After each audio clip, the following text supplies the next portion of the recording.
वाहिगुरु जी का खालसा, वाहिगुरु जी की फतेह। कल हमने बताया था गुरु नानक देव जी पाठशाला से आकर अपने माता पिता को क्या बताते हैं और क्या समझाते हैं। वह अपने 35 अखरी के बारे में बता रहे थे। अब हम उससे आगे चलते हैं।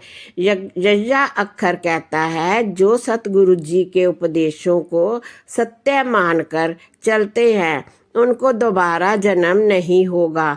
गुरु जी के मुख से कथन गुरु के प्यारे भगत ही पहचानते हैं। परमात्मा सर्वव्यापक है, ये ज्ञान कर वैर विरोध का त्याग करे।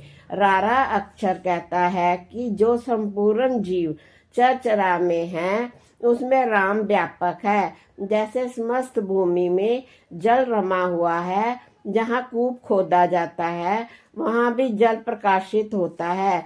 इसी प्रकार सत्संग में शांति होती है जो नाम का स्मरण करता है। नल्ला कहता है, सारे जगत को ईश्वर ने काम पर लगा रखा है, माया का प्यार मीठा कर दिया। खाना पीना हंसता सोता है, परमात्मा का नाम भूल बैठा है।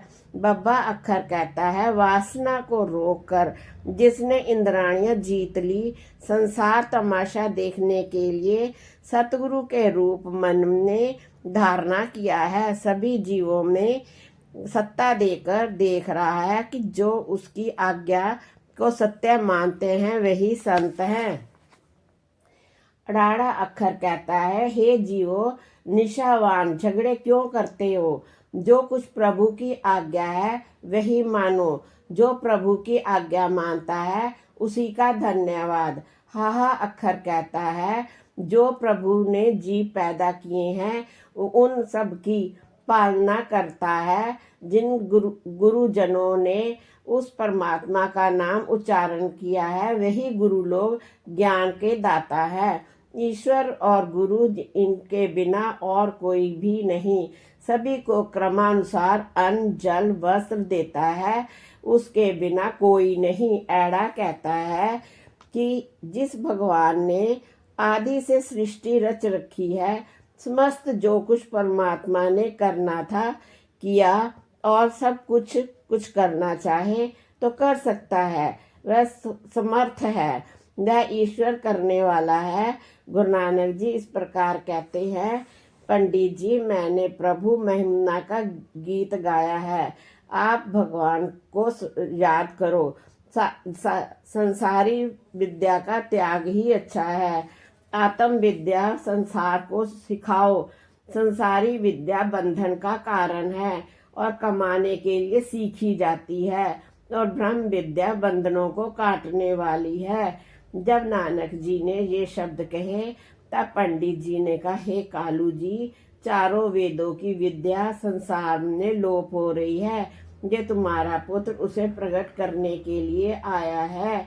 यदि कभी नानक देव भीतर बैठे तो वही समाधि हो जाते, और यदि नदी किनारे बैठ जाएं तो वहां भी समाधि लग जाती है। कालू जी इधर उधर देखते हैं और अन्न लेकर फिरते हैं। कभी कभी नानक देव जी अपना भोजन साधुओं को खिला देते हैं। मुल्ला की साखी। ईश्वर प्राप्त मिलाप की चर्चा से नानक जी बहुत प्रसन्न होते थे। पुत्र की ये अवस्था देखकर कालू जी बहुत चिंता में आ जाते थे। नानक जी की उदासीनता राय बुलार ने सुनी और पुत्र दुख से कालू भी दुखी सुना। राय बुलार ने कालू को बुलाकर कहा कि नानक को फारसी पढ़ने के लिए मुल्ला के पास भेज दो, ये बुद्धिमान भी हो जाएगा। मैं मुल्ला को कह दूंगा, मैं नानक को मोहब्बत और मेहनत से पढ़ाएगा। कालू जी नानक जी को साथ लेकर मुल्ला के पास गए। मुल्ला से प्रार्थना की, आप मेरे पुत्र को फारसी पढ़ाए। मुल्ला ने कहा, हे कालू जी, मैं आपके पुत्र को अपना पुत्र समझकर पढ़ाना शुरू करूंगा। तब 1 रुपया गुरु भेंट रूप नानक जी से मुल्ला को दिया गया। मुल्ला ने नानक के हाथ में तख्ती दी और अल्फ से ये तक तमाम हारुफ लिख दिए। जब उसका उच्चारण बताने लगा तो नानक देव जी, जिनके हृदय में चारों वेद और तमाम पुस्तकें, जिनमें कुरान शरीफ भी है, सभी विराज रही थी, चुपचाप बैठे रहे। तख्ती और कायदा अपने आगे ज्यों का त्यों रख छोड़ा। मुल्ला ने देखा और लड़के भी पढ़ रहे हैं, परंतु नानक परमात्मा के ध्यान में मगन है। मुल्ला ने कहा, अरे नानक, पढ़ता क्यों नहीं? सबक याद कर। नानक ने उत्तर दिया, मैं क्या पढ़ूं, मुझे आप क्यों पढ़ा रहे हैं? तो मुल्ला ने कहा, मैं तुमको अलफ से ये तक समझा चुका हूँ, उसको याद करो। जब ये याद हो जाएगा तब कोई और किताब शुरू की जाएगी। नानक जी ने कहा, ये हर्फ किस रूप में आएंगे? मुल्ला ने कहा, इसके पढ़ने से बुद्धि बढ़ती है। तब नानक जी ने अलफ से ये तक पढ़ने की हर्फ में सभी परमात्मा की भक्ति की और करके सुना दिए। मुल्ला हैरान हो गया और कहने लगा, तू तो सब कुछ जानता है, मैं तुझे क्या पढ़ा सकूंगा? तू तो मेरे सारे संसार को पढ़ाएगा। कालू जी को बुलाकर मुल्ला ने कहा, बेदी जी, यह आपका साहबजादा कोई बड़ा भारी वली है। इसने हिंदू और मुसलमान को समान रूप से इकट्ठे करना है। इसने गंगा, काशी, मक्का, मदीना में अपना यश पैदा करना है। इधर जब पाठशाला के लड़कों ने सुना कि नानक देव पंडित को छोड़कर मुल्ला से पढ़ने गए हैं, तब नानक जी के प्रेम ने सभी लड़के मुल्ला से पढ़ने के लिए आ गए। जो कुछ मुल्ला जी लिखते थे उसे नानक शीघ्र ही सुना देते थे। मुल्ला कहता, खुदावंद, ये अजीब लड़का है, ये मेरी कुदरत है, ये तेरी कुदरत है। ये हिंदू और इल्म तुर्की, इसे पढ़ना तो निहायत मुश्किल है। इसके लिए पढ़ने में तो कुछ बरस लग जाएंगे, मगर नानक जी तो कमाल ही कर रहा है। जो लिखता हूँ वह उसी वक्त सुना देता है। इस तरह का जेहन मैंने आज तक किसी का नहीं देखा। इस पर अल्लाह की पूरी मेहरबानी है। जिन लड़कों को 10-10 बरस पढ़ाते हो गए, यह कल का आया उनसे भी आगे है।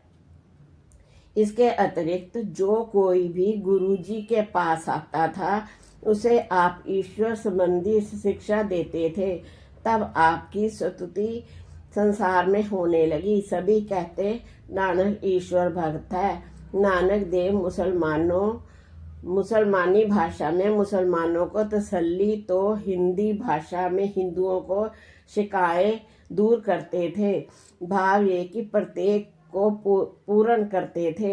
हिंदी, फारसी, संस्कृति, तुर्की, अरबी आदि सभी भाषाएं नानक देव को याद थी। कुछ काल के पश्चात नानक जी घर में आकर मौन होकर बैठ गए, किसी से बात नहीं करते थे। तब कालू जी ने मुल्ला को बुलाया। मुल्ला ने नानक देव को बुलाया। मुल्ला ने नानक देव पर कोई जोहद किया, परंतु असफल रहा। नानक देव मौन रहे। लोग इकट्ठे होने लगे। कभी कहते कि नानक क्यों चुप है? तब चालाक मुल्ला ने कहा, हे नानक, तू अपने परमात्मा के लिए बोलो। जब परमात्मा का वास्ता सुना तो नानक देव मुल्ला के सामने बैठ गए। मुल्ला बहुत प्रसन्न हुए, कहने लगे, हे नानक, तेरे को पीरों की रक्षा करो।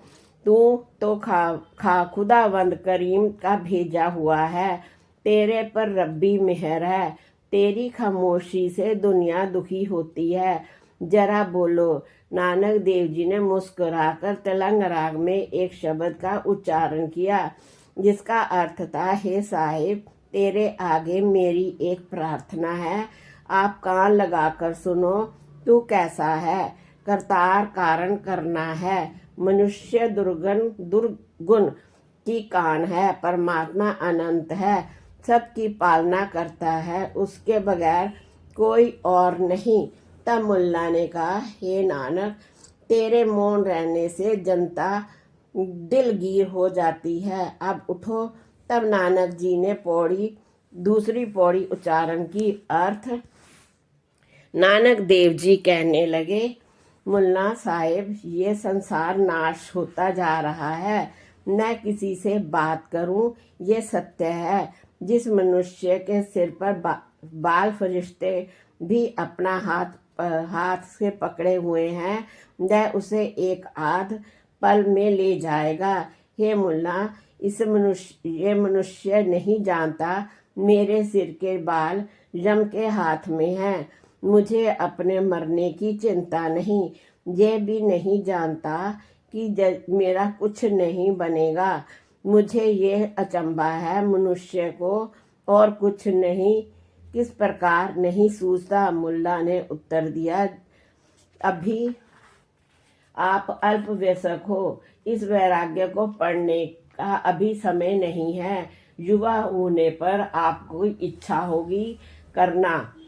नानक ने कहा, हे मुल्ला, जो आदमी किसी का दम होता है, भले ही वह आयु में छोटा हो, परंतु जहाँ तक उसकी शक्ति होती है वहाँ तक अपने स्वामी की सेवा करता है।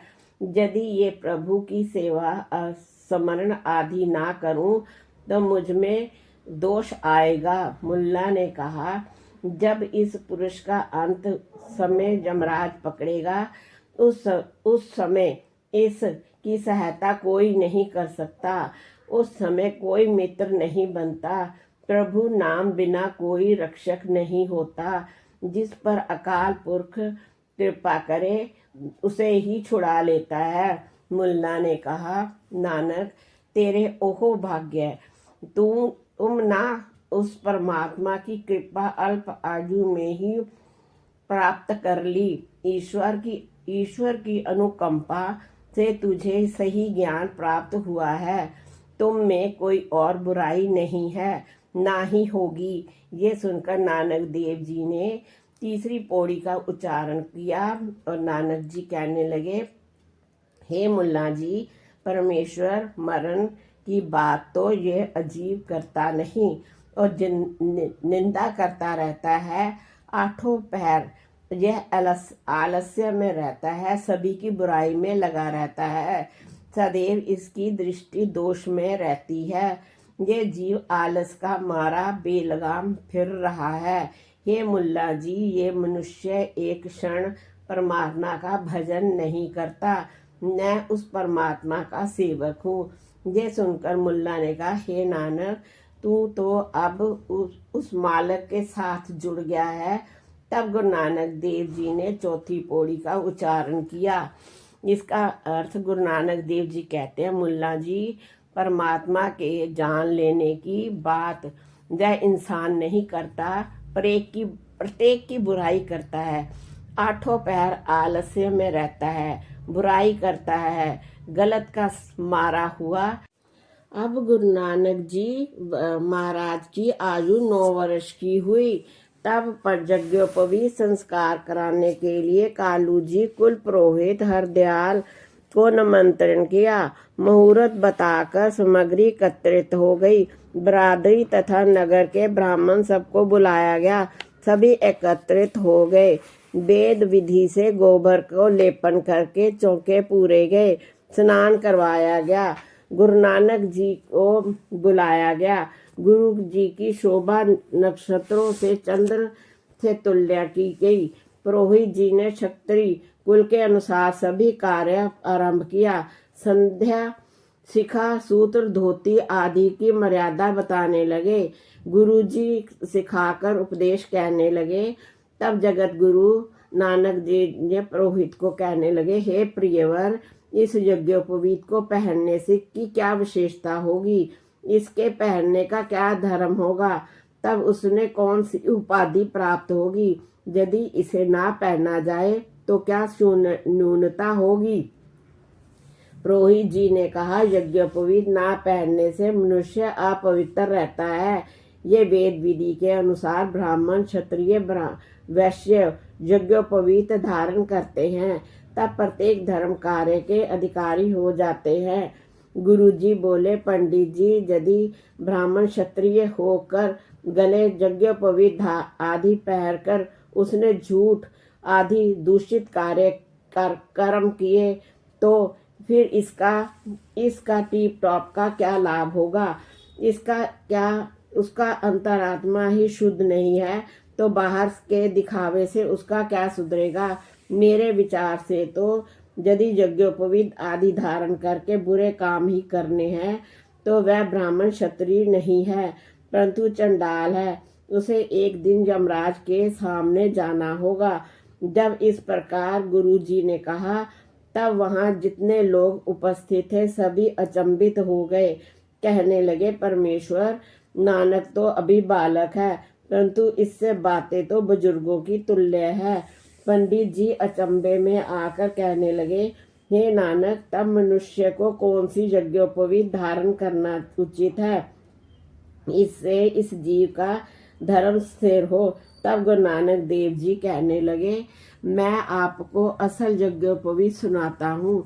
जैसे प्रथम दया के कपास हो तो संतोष रूपी सूत्र बने, सत्य को उस बट में लगाएं, यदि पन की गांठ लगाएं। ऐसा यज्ञोपवीत जिसमें दयादत्त सत्य आदि कर्म हो वह गले में पहने। ये आपका सूत्र से बना हुआ यज्ञोपवीत मेरे काम आने वाला नहीं है। ये तो आग में जल जाएगा और जीर्ण हो जाएगा तथा टूट जाएगा, परंतु मेरा कहा हुआ है जो यज्ञोपवीत है वह पूर्ण नहीं होगा, जलता टूटता नहीं है। श्रीमान, धन्य हैं वे पुरुष जिन्होंने ये यज्ञोपवीत पहना हुआ है। ये आपका यज्ञोपवीत तो कुछ नहीं, ये मिथ्या है। यदि आपके पास सत्य आदि के बालो यज्ञोपवीत हो तो मुझे पहना दो, नहीं तो पहनने को नहीं तैयार नहीं हूँ। पंडित जी कहने लगे, हे नानक, यज्ञोपवीत तो हमारे पास है और जिसे हम सभी लोग पहनते हैं, हमारा बना हुआ नहीं। ये तो आदि सृष्टि से चला आता है और संसार इसको पहनता है। तब गुरुजी कहने लगे, हे ब्राह्मण, ये तुम्हारा सूत्र का यज्ञोपवीत तो ये अर्थात संसार में पड़ा रहेगा और आगे जाने का नहीं है। पंडित जी ने कहा, यह यज्ञोपवीत तो सबसे पूर्व महर्षियों ने पहना था, तुम प्राचीन मर्यादा को मिटा रहे हो। उत्तर में नानक जी ने कहा, पंडित जी, जो कुछ आपने कहा है वह सब कुछ कोई कल्पना मात्र है। स्वयं मनुष्य ने चौका डाला है, उसमें मनुष्य को बिठाया है, स्वयं ब्राह्मण को गुरु मान लिया, यज्ञोपवीत डाल लिया, स्वयं उसे गुरु मान लिया। जब यह नकली जनेऊ वाला मर गया तो यज्ञोपवीत भी जल गया। ब्राह्मणों की उचित है उसी यज्ञोपवीत की पुष्टि करें जो इस जीव से के साथ जाने वाला है। संसारिक वस्तु तो संसार तक ही है, परमात्मा के दरबार में संसारी वस्तु का मूल्य नहीं है। परमात्मा के दरबार तक जाने वाली जितनी वस्तु है वह मनुष्य को अच्छी नहीं लगती, परंतु हे पंडित जी, मैं तो परमात्मा वस्तु का ग्राहक हूँ। संसारिक वस्तु में मुझे प्रेम नहीं। आप मुझे संसारिक बंधन में ना डालें, मेरे इस काम की वस्तु नहीं है। गुरु जी के इन शब्दों को सुनकर तमाम जनता वाह वाह की ध्वनि करने लगी। मुक्त कंठ लोगों ने कहा, देखो छोटे से बालक पर परमात्मा की कितनी कृपा है। पंडित जी ने कहा, नानक, तुम्हें यज्ञोपवीत पहनने के लिए तुम्हारे पिता ने कितना खर्च किया है, कुटुंब के लोग भी बुलाए हैं। यदि तुमने यज्ञोपवीत ना पहना तो सभी लोग इससे ब्राह्मण भी निराश हो जाएंगे और अतोहत हो जाएंगे। मैंने तो कहना है, ना मानना तुम्हारी मर्जी। गुरु नानक देव जी कहते, हे देवता, मेरे गले में यज्ञोपवीत तब डालो जब ये टूटे नहीं। जितने भी पहनाओ तुम इस धागे से मुक्ति नहीं मिलेगी। पंडित जी निराश होकर कहने लगे, वेदी कालू जी ये आपका सुपुत्र कोई महान देवता है, ये तो स्वयं यज्ञोपवीत पहनने तो पहन सकता है, हमारी समर्थ नहीं इसे यज्ञोपवीत धारण कर सके। तब कालू जी कहने लगे, हे बेटा, महापुरुष भी संसार की मर्यादा को रखते हैं। तब गुरु जी ने कहा, जैसी आपकी इच्छा हो करो। ये सुनकर पंडित जी बहुत प्रसन्न होकर कहने लगे, हे नानक देव, तुम इस यज्ञोपवीत को पहनकर पवित्र करो। तब गुरु जी ने अपने गले में उन लोगों के को प्रसन्न करने के लिए यज्ञोपवीत धारण कर लिया। महापुरुषों और अवतारी जीवों को की ये मर्यादा होती है कि किसी को दुखी देखकर उनके दुख को दूर करने के लिए उनका कथन मान लेते हैं, परंतु उपदेश द्वारा सत्य मार्ग को ही दिखा देते हैं। इस मर्यादा को गुरु नानक देव जी ने धारण कर यज्ञोपवीत धारण किया। पंडित जी ने कहा, हे नानक, जो सत्य का यज्ञोपवीत है, जो मलिन और जीर्ण नहीं होता एवं टूटता जलता नहीं है, उस सत्य सूत्र के लक्षण कहो, मैं सुनने की इच्छा रखता हूँ। तब गुरु जी ने श्लोक में कहा, हे सत्य और असूत्र का यज्ञोपवीत धारण करें। जिस यज्ञोपवीत में सत्य की शक्ति है वह सूत्र स्थिर है। परमात्मा परमेश्वर के नाम की कपास उपजाएं तथा सत्य संकल्प का सूत्र तैयार करें। प्रभु के नाम का धागा बनाकर यज्ञोपवीत पहनकर पहने। यह यज्ञोपवीत ईश्वर की कृपा से प्राप्त होता है, ये टूटता नहीं। इस लोक और परलोक में ये सूत्र साथ ही रहता है। ये सुनकर पंडित हरदयाल प्रभावित होकर कहने लगे, हे नानक, अपनी महिमा तू स्वयं ही जानता है। हे नानक, हम अल्प ज्ञान जीव क्या जान सकते हैं। इसके पश्चात ब्रह्म भोज किया गया। कुल के रीत तथा मर्यादा भली पूर्ण की गई। ब्राह्मणों को दक्षिणा दी गई और आशीर्वाद प्राप्त किया गया। ब्राह्मण तथा अन्य संबंधी मित्र वर्ग एकत्रित हुए थे, प्रसन्न होकर चले गए, अपने अपने घरों को चले गए। आगे की वाहिगुरु जी का खालसा, वाहिगुरु जी की फतेह। आगे हम कल करेंगे कि साखी गाय भैंस चराने की गुरु नानक देव जी की।